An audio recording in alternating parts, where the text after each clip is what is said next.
এরা যে দ্বিজ, এদের দুবার জন্ম হয়েছে। পক্ষী জাতির একবার ডিম্ব প্রসব হয়, সেই ডিম্ব হতে তাদের শাবক প্রস্ফুটিত হয়, আবার দ্বিতীয়বার জন্ম হয়, তাই তাদেরকে দ্বিজ বলা হয়েছে। আমরাও দ্বিজ হতে পারি, তবে কখন জানেন? যদি কোনোদিন আমাদের দুবার জন্ম লাভ হয়। প্রশ্ন করবেন, একবার তো মায়ের কোলে এলাম, 10 মাস 10 দিন কত কৃমিকীটের যন্ত্রণা সহ্য করেছি, ওই আধারে কত না কেঁদেছি, এই জগতের আলো দেখার জন্য ছটফট ছটফট করেছি। তারপর মায়ের কোলে আমরা জন্ম নিয়েছি। আমাদের তো একবার জন্ম হয়েছে, দ্বিতীয়বার কি করে জন্ম হবে? বৈষ্ণব বললেন, হ্যাঁ গো, মানব জাতিরও দুবার জন্ম হয়। কখন জানো? যখন দ্বিতীয়বার মানব গুরু গৃহে গিয়ে দীক্ষা গ্রহণ করে, তখন তার পুনর্বার জন্ম হয়।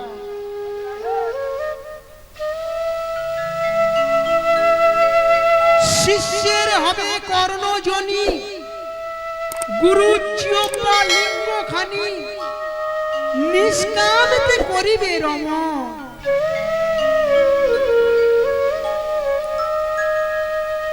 হরি নামের বীর্য ফোঁটা পূর্ণ হবে মণিকোঠা, চিত্রানি তাই করিবে আস্বাদন।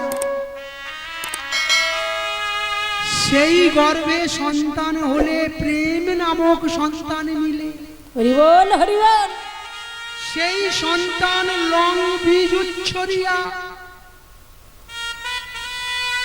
জীবকে নিয়ে সহস্রারে কুণ্ডলিনী চেতন করে রাধা গোবিন্দ সনে তারে দিবে মিলাইয়া। যদি কোনোদিন আমাদের দ্বিতীয়বার জন্ম হয়, যে গুরু আমাদেরকে জন্ম দেবে কর্ণমূলে তার বীজ মন্ত্র দিয়ে, সেই গুরু চিয়ম্বাটা লিঙ্গ স্বরূপ হতে হবে, আর শিষ্যের কর্ণটা যোনি স্বরূপ হতে হবে। তাই তো বৈষ্ণব বললেন, গুরুর চিয়ম্বা লিঙ্গখানি, শিষ্যের হবে কর্ণযোনি। পুত্র বা পুত্রের স্থানে এই জন্ম হবে না, এই জন্ম হবে গুরু চিয়ম্বা দ্বারা আর শিষ্যের কর্ণপথ দ্বারা। হরি বল হরি বল। এই বীজ যখন শিষ্যের হৃদয়ে স্পর্শ করবে, যখন গর্ভে পৌঁছে যাবে এই বীজ, মাতা পিতার রতিরসে জীব আসে, গর্ভাবসে ধীরে ধীরে হয় তার দেহের গঠন। ঠিক তেমন শিষ্যের গর্ভাবসে যদি গুরুর চিয়ম্বা রসে একবার বীজ হয় গ্রহণ, সেই গর্ভে সন্তান হলে প্রেম নামক সন্তান মিলে। এই প্রেম বহির জগতে পাওয়া যাবে না। এই প্রেম পেতে গেলে সাধুগুরু বৈষ্ণবের চরণ সান্নিধ্যে আসতে হবে। যে বৈষ্ণবের চরণ ধুলি শিরে নিতে পারলে মানবের জন্ম সার্থক হয়ে যায়।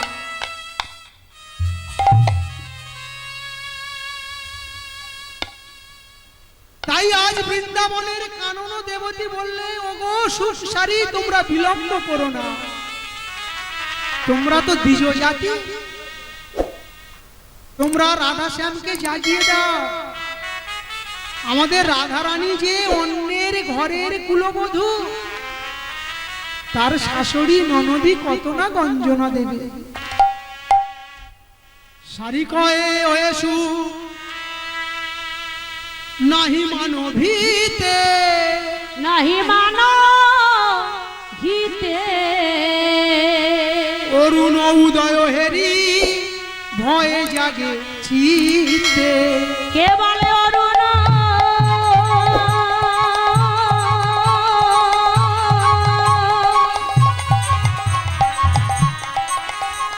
অরুণয় দয়া ভেলো ভয় লাগে শীতে। আরে দেখো দেখো পূব দিগন্তে তাকিয়ে দেখো অরুণ উদিত হচ্ছে। তোমার কি চিত্তে ভয় যাচ্ছে না? এখনো চুপ থাকবে? বানর বানরি করলো আদেশ, করলো আদেশ।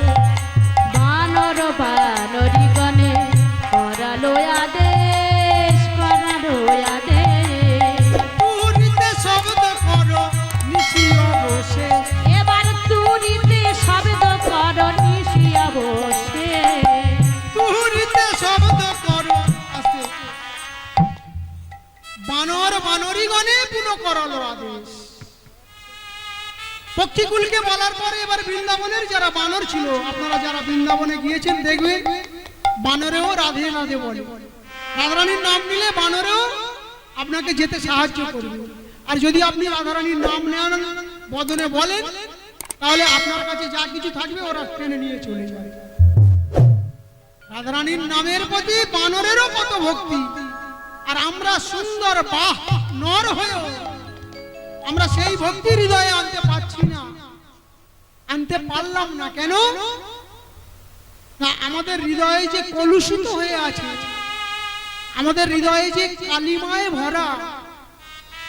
আপন স্বার্থ ছাড়া আমরা আজকে কেউ কিছু জানি না। পূর্ণক্ষেত্র ভারতবর্ষে মনুষ্য জন্ম যায় আপন স্বার্থ ত্যাগ করি করো পর উপকার। এই কথাটা আমরা ভুলে গেছি, এটা শুধু বইয়ের লেখা হয়ে রয়ে গেছে। তাই আমাদের হৃদয় আজ পরিশুদ্ধ নয়, কমল নয়। কি করো কি করো কিং করো কিং করো, করিলে না নিষ্করো, শুধু বলে করো করো। স্ত্রী বলে গাড়ি করো, পুত্র বলে বাড়ি করো, কন্যা বলে ল্যাপটপ করে দাও। হরিবল হরিবল। প্রত্যেকের করের যে আলায়, এই কর মেটাতে মেটাতে নিজের দেহ জমিটা যে নিলামে উঠে গেল, এটা আর আমরা মনে রাখতে পারলাম না। তাই বৃন্দাবনের বানর যারা, বা শব্দে সুন্দর, নর শব্দে নর, সুন্দর বানর, সেই বানরগণকে আদেশ করলো তোমরা আর বিলম্ব করো না, পুরীতে জাগাও। তড়ি ঘড়ি রাধারানীকে জাগিয়ে তোলো। শুনিও কানন দেবতী বলে কানন ভরিয়া উঠিল রোল। যখন বৃন্দা দেবী আদেশ করলো, কাননও মাঝে একটা সাড়া পড়ে গেল যে জাগো জাগো জাগো জাগো সাড়া পড়েছে। হেরইতে ওই চন নিশি পরভা, মাধব দাসে শিরে দে অলহা। মাধব দাস শিরে দেয়ালো। গীতকর্তা মাধব দাস লীলার এক পাশে দাঁড়িয়ে মাথায় হাত দিয়ে চিন্তা করছে, হায় রে এত সুখের শয়ন আর কি দর্শন হবে না? তবে কি যুগল ভেঙে যাবে? লীলার এক পাশে দাঁড়িয়ে শিরে কর হেনে কাঁদছে। আর ওদিকে ধীরে ধীরে পূব দিগন্তে দশ দিশ নিরমহল এলো কিবা দশ দিশ নিরমল ভেলো পর কায়া। আজ দশ দিশ নিরমহল ভেলো আরে দাস দিশ নিরমল ভেলো পর আমার সখীগণ মনে ঘন উঠায় তোরা। সখী গণ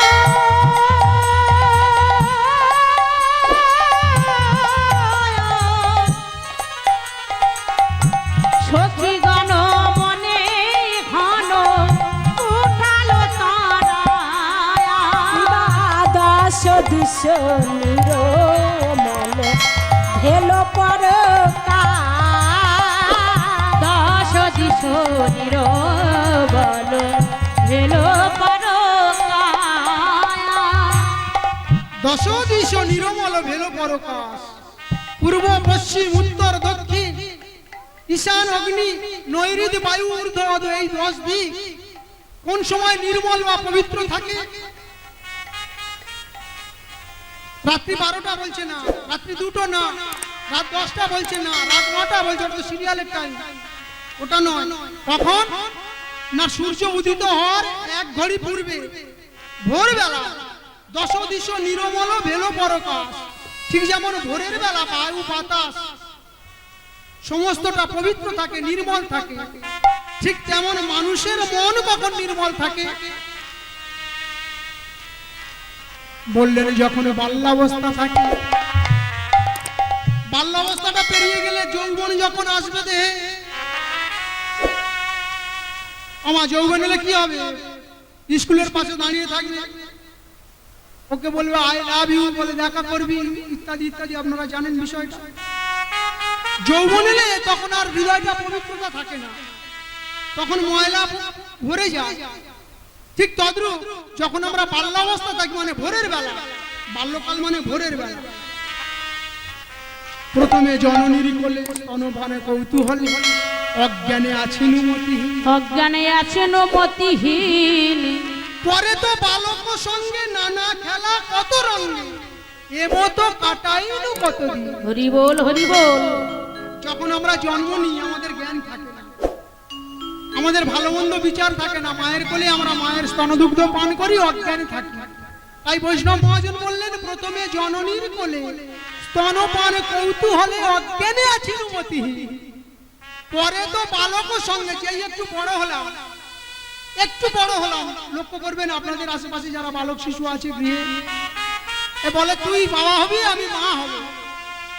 হ্যাঁ, রান্নাবাটি খেলে, বাবা মা খেলে, চোর খেলে, মানে সংসারের বাসনাটা একটু বড় হলে তখন থেকে আমাদের মধ্যে সেই বীজটা রোপণ হয়ে যায়।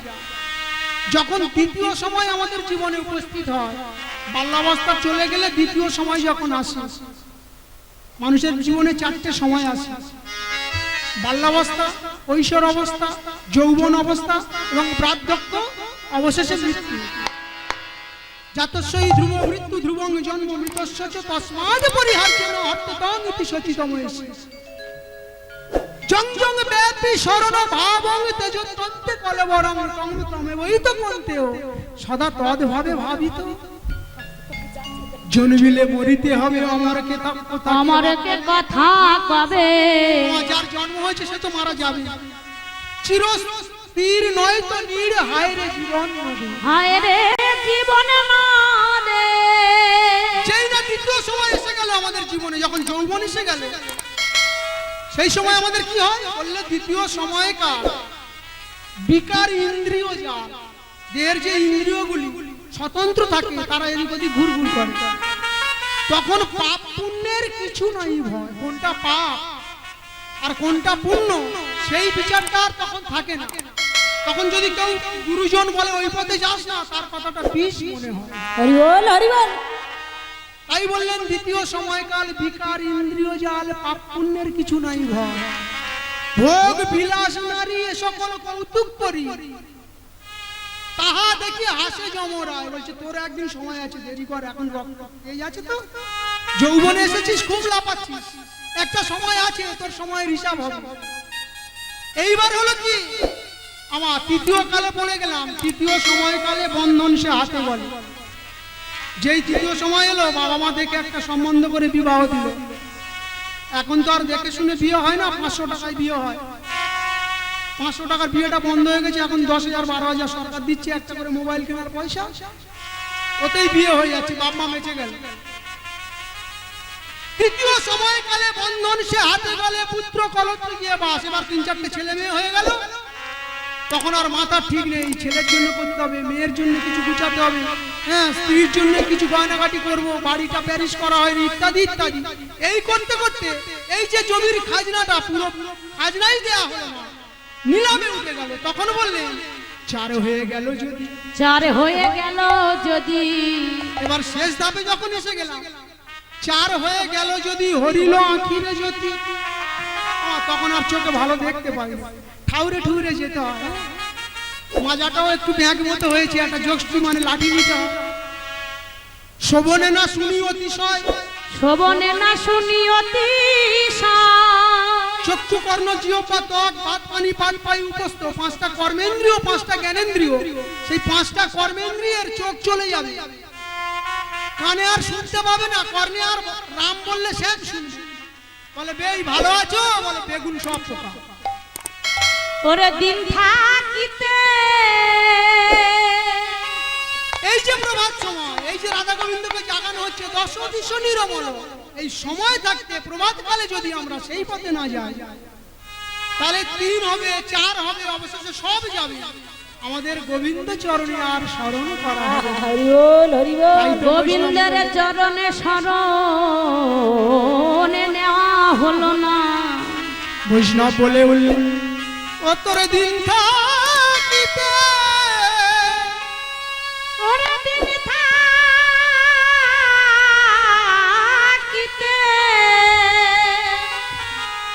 মনের দিনের সাধন তুমি কেন জানলে না?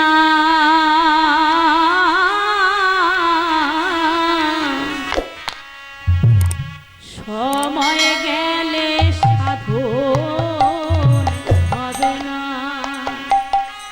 ওরে মনে রে আমার, সময় গেলে সাধন হবে না। ওরে দিন থাকিতে,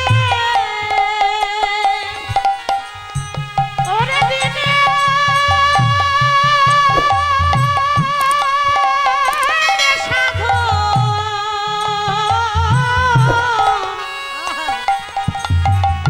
দিন থাকিতে দিনের সাধন তুমি কেন জানলে না? সময় গেলে সাধন হবে না। ওরে মনে রে আমার, সময় গেলে সাধন হবে না।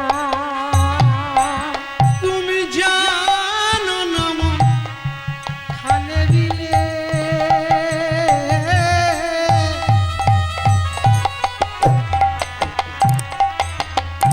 ওরে মিনি থাকে না জলে শুকালে, তুমি জানো না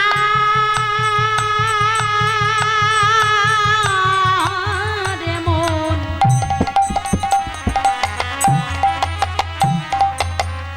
ওরে খালে বিলে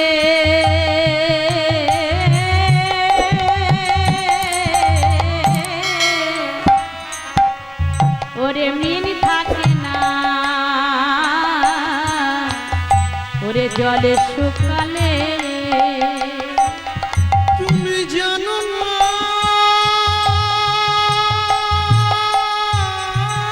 রে মন,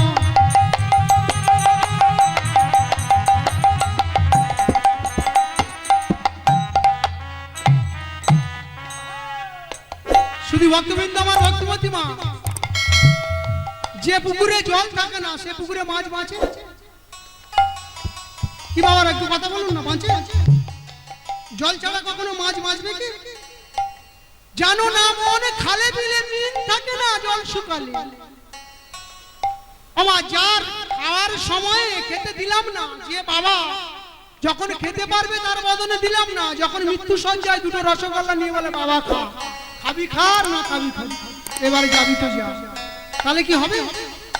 তাহলে সময় থাকতে যদি ওই খালে আল দিয়ে রাখা হয়, জল যদি না শুকাতে দেয়া হয়, জল যদি শুকায় যায় তাহলে মিন মারা যাবে, আর জলটাকে যদি আটকানো যায় তাহলে মাছগুলো বেঁচে যাবে। তাই বৈষ্ণব বললেন সময় থাকতে যে কাজটা কালকে করবে বলে ভাবছো সেটা আজকে করো। কেন না? কালকে তোমার জীবনে আর এই দিনটা আসবে কিনা সেটা কোনো গ্যারান্টি নেই। আজকে হরিবাসর থেকে উঠে বাড়ি পৌঁছাতে পারবো কিনা এই গ্যারান্টি কে দেবে? তাই বৈষ্ণব মহাজন বললেন জানো না মন খালে বিলে জল শুকালে, মিন থাকে না জল শুকালে, কি হবে তার বাঁধন দিলে? যদি জল শুকিয়ে যায় তারপরে বাঁধন দিয়ে কিছু হবে না, সময় থাকতে। এখনো ভাবছো যৌবনের উন্মাদনা আছে, সংসারের জন্য কিছু করে নেই, পরে ভগবানকে ডাকবো, তাহলে হবে না। এখনই ডাকতে হবে, তাহলে না ভগবান কৃপা করবে। ভ্রমিতে ভ্রমিতে কোন ভাগ্যবান জীব গুরু প্রসাদে পায় সে কৃষ্ণ লতার বীজ। কৃষ্ণ লতার বীজ বয়ে মালি হয়ে সেই বীজ করায় রোপণ, শ্রবণ কীর্তন জল করায় সিঞ্চন। তদুপরি যায় লতা গোলক বৃন্দাবন, বৃন্দাবনে কল্পতরু করহ রোপণ। তদুপরি যায় লতা ব্রহ্মাণ্ড ভেদি যায়, ব্রহ্মাণ্ড ভেদি গিয়ে পরব্রহ্ম পায়। ওরে কি হবে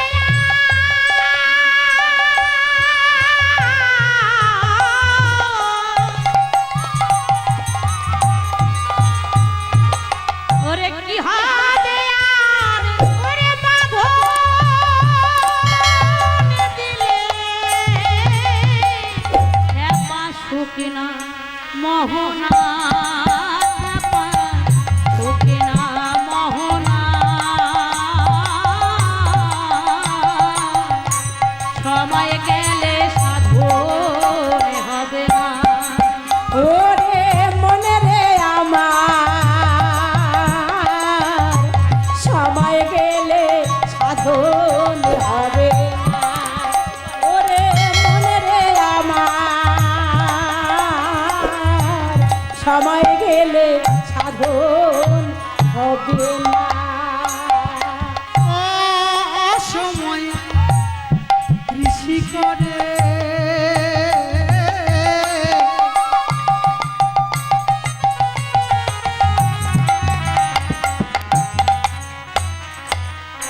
সে যে ভূতের বেকার খেতে মরে। এবারে আসো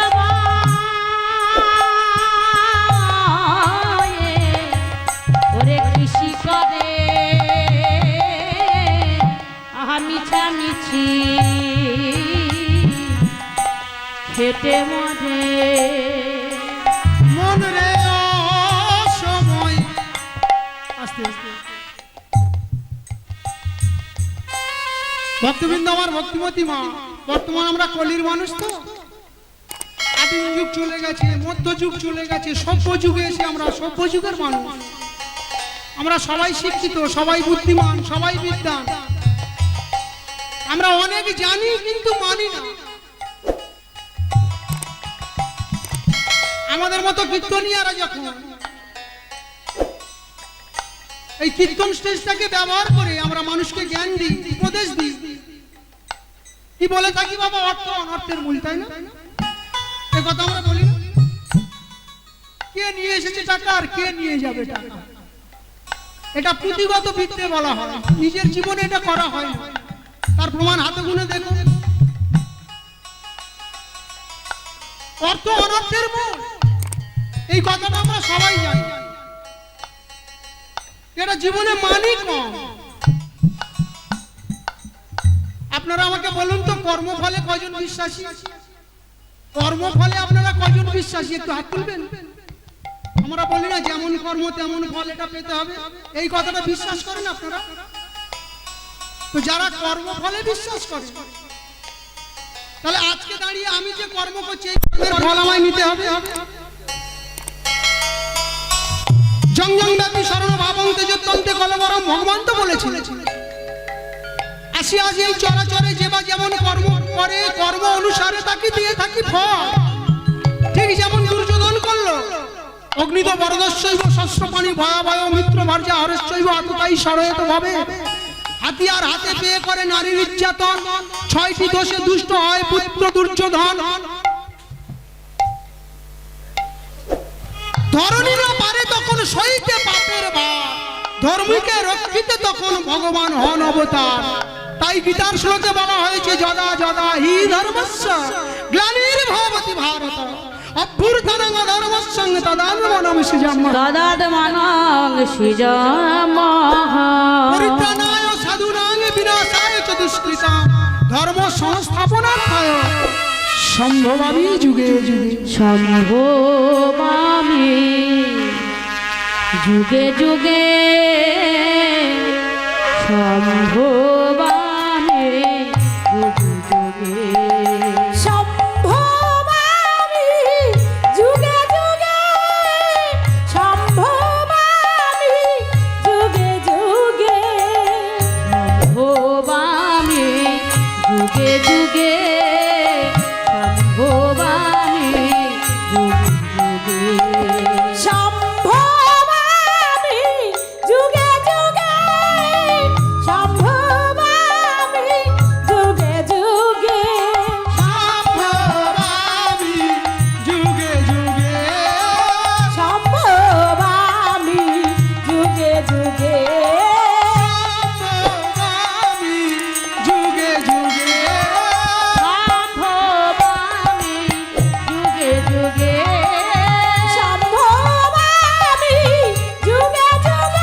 স্বর্গ কি নর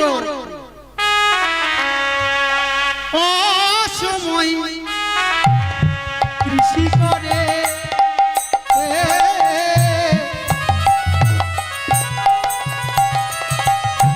এই ব্যাখ্যাটা একটু দীর্ঘায়িত হবে।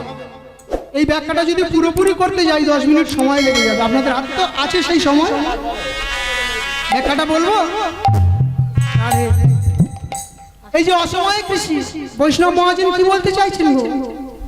আপনারা যে এখন গরমের ধানটা রোপণ করেছেন, আচ্ছা এই যে ধানটা যদি চৈত্র মাসে রোপণ করা হয় তাহলে হবে বাবা? মাঠে এখন যে চাষ হয়েছে এটা যদি চৈত্র মাসে হবে তাহলে অসময়ে হয়ে যাবে, এটা আর কৃষি থাকবে না। তো সংসারে অসময় কখন? একটু পিছিয়ে যেতে হবে, সত্যযুগে যেতে হবে। একটু পিছনে গেলে সেখানে দেখা যাচ্ছে যে এই ধরনী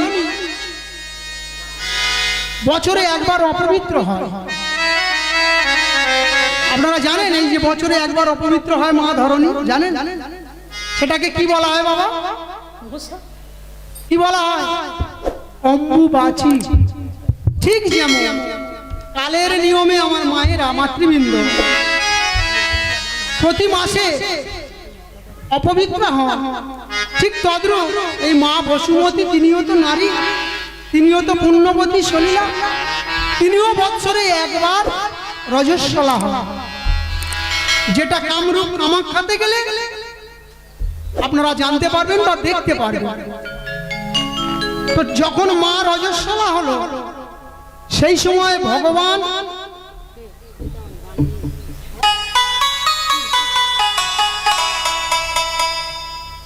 বরাহ রূপ ধারণ করেছিল। বরাহ, হরিবল হরিবল। বরাহ রূপ ধারণ করে আর মা ধরিত্রীর পক্ষে হনন করছে। মা ধরিত্রী সশঙ্কিত হয়ে আর্তনাদ করে বলে উঠল, দয়াময় ও গো কৃপা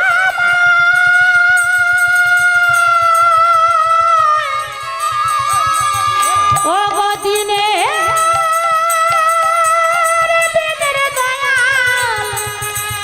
আমায় করুণা করুণা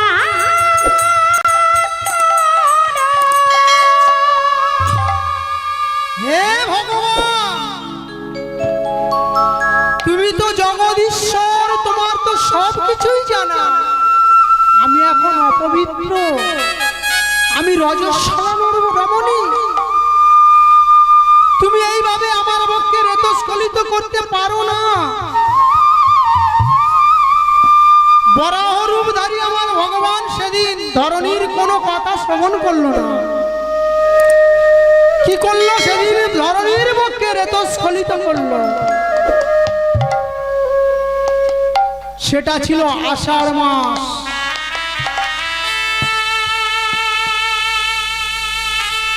সেই সন্তানটা মা ধরণীর পক্ষে একটু একটু একটু করে বাড়তে থাকলো মা।